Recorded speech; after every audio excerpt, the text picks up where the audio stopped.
ബാക്കി പത്രം വാർത്തകളുടെ പുനർവായനയാണ്. ഒരു കാലത്തെ ബ്രേക്കിംഗ് ന്യൂസുകൾ, ഫ്ലാഷ് ന്യൂസുകൾ പിന്നീട് വാർത്തകൾ അല്ലാതെയാകുമ്പോൾ ബാക്കി പത്രം അന്വേഷിക്കുന്നു. വാർത്തകൾ അസ്തമിക്കാറില്ല എന്ന തിരിച്ചറിവോടെ ബാക്കി പത്രത്തിന്റെ പുതിയ അധ്യായത്തിലേക്ക് സ്വാഗതം.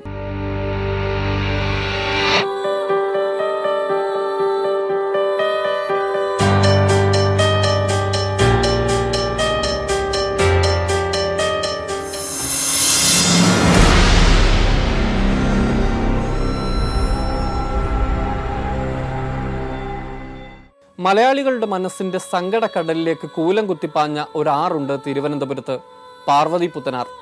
2011 കരിക്കകത്തും ചാന്നാങ്കരയിലുമായി 11 കുരുന്നു ജീവനുകളാണ് പാർവതി പുത്തനാറിന്റെ ആഴക്കയങ്ങളിൽ ഇല്ലാതെയായത്. പുസ്തക സഞ്ചിയുമായി സ്കൂളിലേക്ക് പോയ കുട്ടികൾ ഇനി തിരികെ വരികയില്ല എന്ന തിരിച്ചറിവ് രക്ഷിതാക്കളുടെ മാത്രമല്ല, ഒരു നാടിന്റെ ആകെ വേദനയായി മാറി. ദുരന്തത്തിന്റെ നടുക്കുന്ന ഓർമ്മകൾ ബാക്കി നിൽക്കുമ്പോഴും തിങ്ങി നിറഞ്ഞ സ്കൂൾ വാനുകൾ നമ്മുടെ കൺമുന്നിലൂടെ തലങ്ങും വിലങ്ങും പായുകയാണ്. പാർവതി പുത്തനാർ ഇവിടെ ഒരു ഓർമ്മപ്പെടുത്തലാകുന്നു.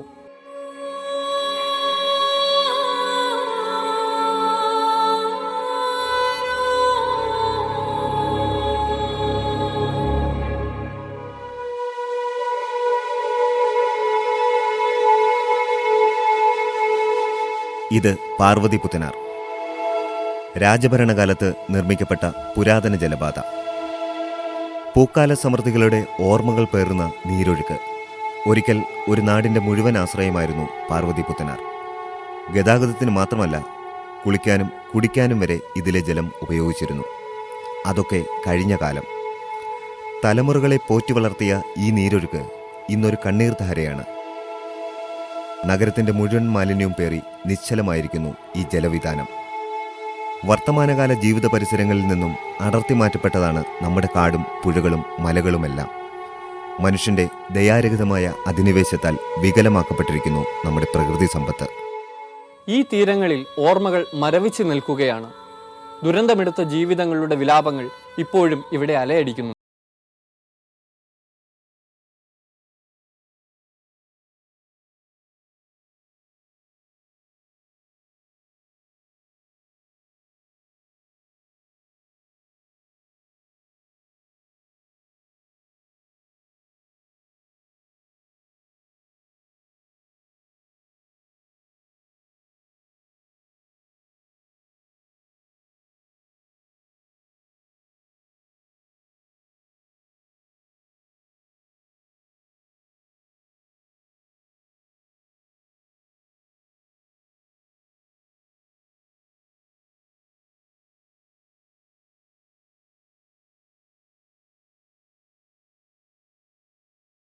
ശേഷം മാത്രം ദുരന്ത നിവാരണ പ്രവർത്തനങ്ങളെക്കുറിച്ചും പ്രതിരോധ മാർഗങ്ങളെക്കുറിച്ചും ചിന്തിക്കുക എന്നത് നമ്മുടെ ശീലമായിരിക്കുന്നു. ചർച്ചകളും നിരീക്ഷണങ്ങളും നിർദ്ദേശങ്ങളും ഉണ്ടാകും. പിന്നീട് അതൊക്കെ കടലാസുകളിൽ ഒതുങ്ങുകയും ചെയ്യും. 2011 ഫെബ്രുവരിയിൽ കരിക്കകം ദുരന്തമുണ്ടായപ്പോഴും വന്നു സർക്കാരിന്റെ ഇത്തരം ചില നിർദ്ദേശങ്ങളും വാഗ്ദാനങ്ങളും. എല്ലാ സ്കൂൾ ബസ്സുകളിലും സ്പീഡ് ഗവർണറുകൾ ഘടിപ്പിക്കും.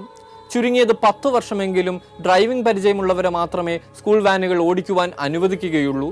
അമിതമായി കുട്ടികളെ കയറ്റുന്നത് നിരോധിക്കും. അങ്ങനെ പോകുന്നു സർക്കാരിന്റെ വാഗ്ദാനങ്ങളുടെ നീണ്ട പട്ടിക. ഇവയൊന്നും തന്നെ പാലിക്കപ്പെട്ടിട്ടില്ല എന്നതിന് തെളിവാണ് 7 മാസങ്ങൾക്ക് ശേഷം ചാന്നാങ്കരയിലുണ്ടായ ദുരന്തം. ദുരന്തങ്ങൾ ആവർത്തിച്ചുകൊണ്ടേയിരിക്കുകയാണ്.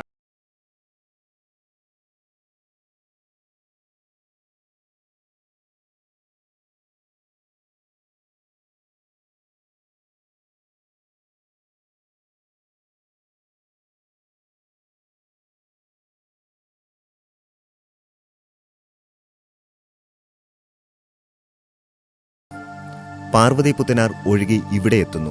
ഒപ്പം ദുരന്തവും. 8 പേർ മരണപ്പെട്ട കരിക്കകം ദുരന്തത്തിന്റെ 7 മാസങ്ങൾക്ക് ശേഷം മറ്റൊരു സ്കൂൾ വാൻ ഇവിടെ അപകടത്തിൽപ്പെട്ടു. 2011 സെപ്റ്റംബർ 26 വൈകിട്ട് 3:45 ഇവിടെ മരിച്ചത് 4 കുട്ടികൾ. അനധികൃത മണലൂറ്റിനാൽ ആഴം കൂടുതലാണ് ഇവിടെ. റോഡിനോട് ചേർന്ന് കൂട്ടിയിട്ടിരിക്കുന്ന മണലിലേക്ക് സ്കൂൾ വാൻ കയറി തോട്ടിലേക്ക് മറിയുകയായിരുന്നു. അപകട കാരണങ്ങളിലൊന്ന് അനധികൃതമായ മണലൂറ്റൽ തന്നെ. ഒരു അപകടം സംഭവിച്ചിട്ടും അതിൽ നിന്ന് നമ്മളൊന്നും പഠിച്ചില്ല എന്നതിൻ്റെ തെളിവാണ് ഈ ദുരന്തം. ഒരു നാടിൻ്റെ ആകെ വേദനയായി മാറിയ മറ്റൊരു ദുരന്തം. ദുരന്തങ്ങൾ ബാക്കി വെക്കുന്നത് മരണമോ മരണതുല്യമായ ജീവിതമോ ആണ്. ഇർഫാൻ കരിക്കകം ദുരന്തത്തിന്റെ ജീവിക്കുന്ന രക്തസാക്ഷി. ദുരന്തം വേട്ടയാടിയ ജീവിതമാണ് ഇർഫാന്റേത്. ഒരു കുടുംബത്തിന്റെ വെളിച്ചം ഒറ്റ നിമിഷം കൊണ്ട് കെടുത്തിയ ദുരന്തത്തിന്റെ നടുക്കുന്ന ഓർമ്മകൾ ഇപ്പോഴും ഇവിടെയുണ്ട്. ഇർഫാന്റെ ജീവിതം നമ്മെ പലതും ഓർമ്മപ്പെടുത്തും.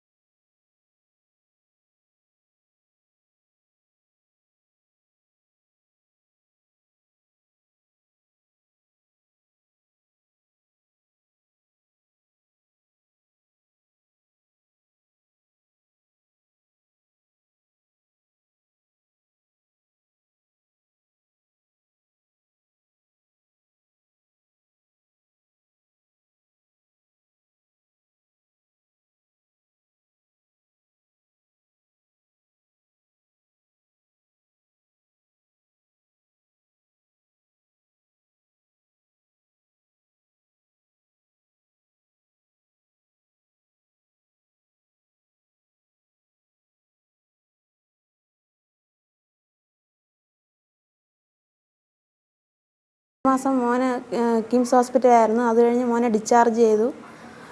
ഡിസ്ചാർജ് ചെയ്യുന്നതിന് മുന്നേ മോന് റൈസ് ട്യൂബാണ് മൂക്കിൽ കൂടെ ഇട്ടിരുന്നത്. അപ്പം മോനെ അമ്മ തന്നെ നോക്കണം എന്നുള്ള ഇതിൽ മോനെ നല്ല പരിചരണത്തിന് വേണ്ടി ഡോക്ടേഴ്സ് നഴ്സിംഗ് കെയർ നല്ല രീതിയിൽ എനിക്ക് തന്നായിരുന്നു. നല്ലതുപോലെ മോനെ നോക്കണം എന്നുള്ള ഇതിൽ. അപ്പോൾ മോന് പിന്നെ വയറ്റിൽ കൂടെയാണ് ട്യൂബ് ഇട്ടിരുന്നത്. അതുവഴിയാണ് മോന് ലിക്വിഡായിട്ടാണ് മോന് ആഹാരം കൊടുക്കുന്നത്, ട്യൂബ് വഴി. പിന്നെ വീട്ടിൽ നിന്ന് വന്നതിന് ശേഷം മോനെ ഇടയ്ക്ക് ആഴ്ചയിലൊരുക്ക ചെക്കപ്പിന് കൊണ്ടുപോകണം. മോനെ ഇടയ്ക്ക് ന്യൂമോണിയയുടെ അസുഖം ഇടയ്ക്കിടയ്ക്ക് ശല്യം ചെയ്യുന്നുണ്ടായിരുന്നു. പിന്നെ അത്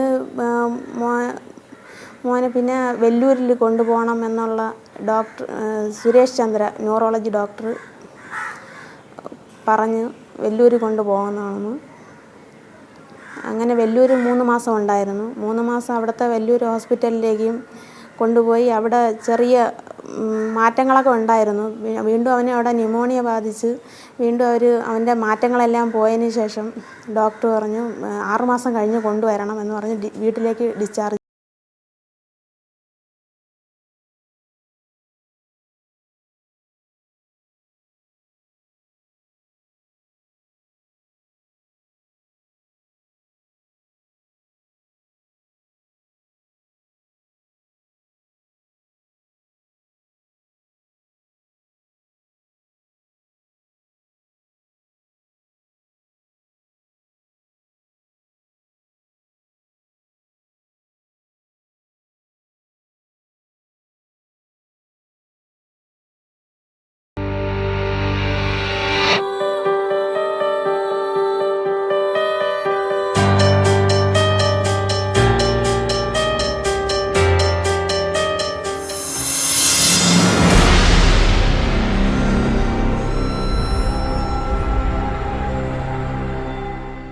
കരിക്കകത്തും ചാന്നാങ്കരയിലുമായി കുരുന്നു ജീവനുകൾ ഇല്ലാതെയാകണമെന്ന് പാർവതി പുത്തനാർ പോലും ആഗ്രഹിച്ചിരുന്നില്ല.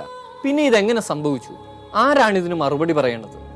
ഈ ദുരന്തങ്ങളുടെ ഉത്തരവാദിത്വം നിഷ്ക്രിയമായ ഭരണകൂടത്തിനും കർമ്മബോധം നഷ്ടപ്പെട്ട ഉദ്യോഗസ്ഥർക്കും ജാഗ്രതയില്ലാതെ പോയ പൊതുസമൂഹത്തിനുമാണ്. 11 കുരുന്ന ജീവനുകളാണ് പാർവതി പുത്തനാർ കവർന്നത്.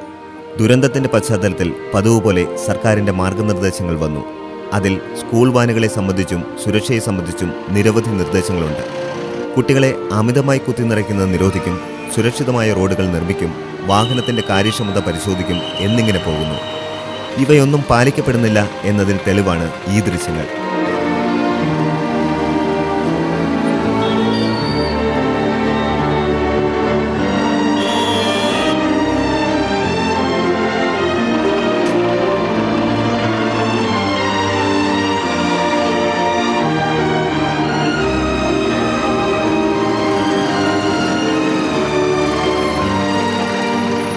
മതിയായ രേഖകളോ മാനദണ്ഡങ്ങളോ ഇല്ലാതെ ഇപ്പോഴും സ്കൂൾ വാനുകൾ നമ്മുടെ നിരത്തുകളിൽ ഓടിക്കൊണ്ടേയിരിക്കുന്നു. സ്കൂൾ വാനുകളുടെ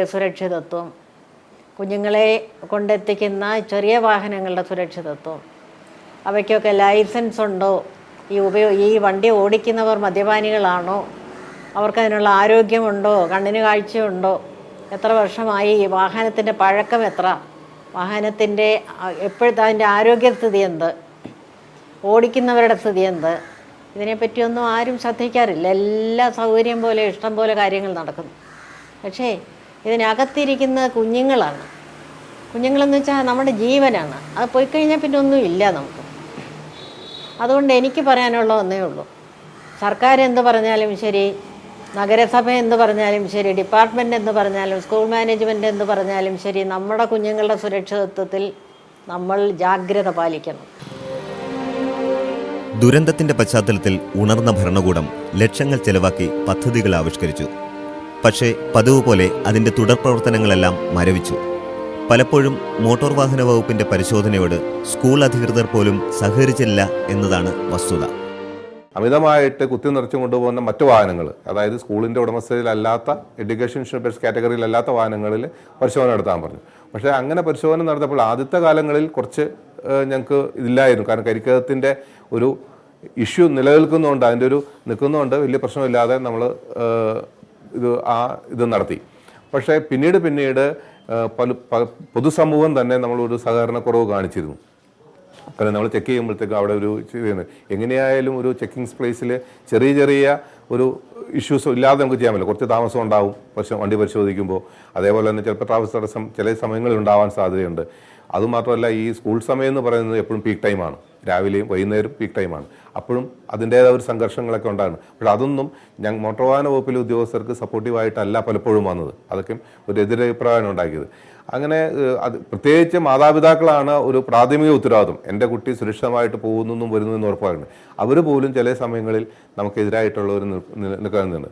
പല സ്കൂളിൽ ഞങ്ങൾ ഈ പരിശോധനയുടെ സമയത്ത് കണ്ട കഴിഞ്ഞ പല സ്കൂളുകളിലും ഇത്തരം വിദ്യാഭ്യാസ സ്ഥാപനങ്ങളുടെ വാഹനങ്ങൾക്ക് വേണ്ട ഇൻഷുറൻസ്, നികുതി അടച്ചിട്ടുണ്ടാവില്ല, അതുപോലെ തന്നെ ഫിറ്റ്നസ് സർട്ടിഫിക്കറ്റ് എടുത്തുണ്ടാവില്ല എന്നുള്ളതാണ് നമ്മളൊരു കണ്ടത്.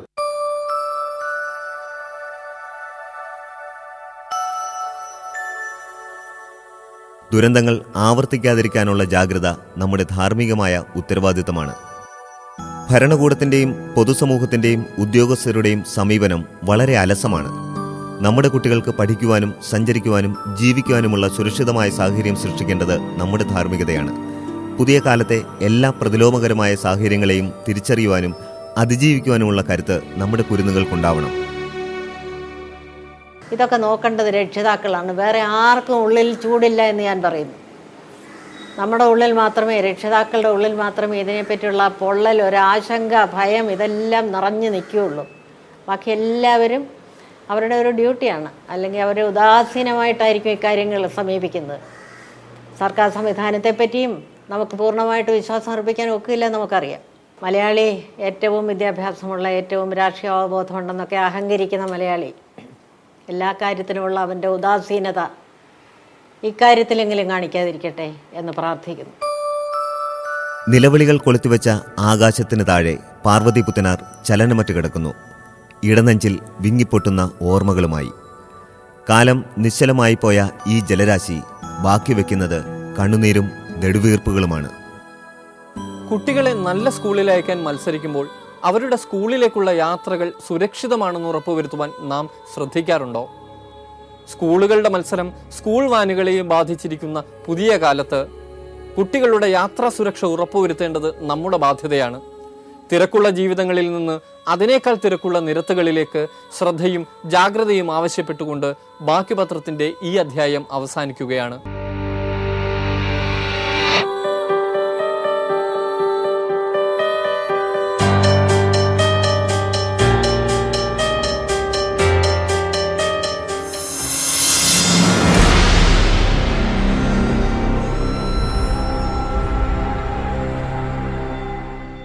ബാക്കിപത്രം ഒരു പുനർവായനയാണ്.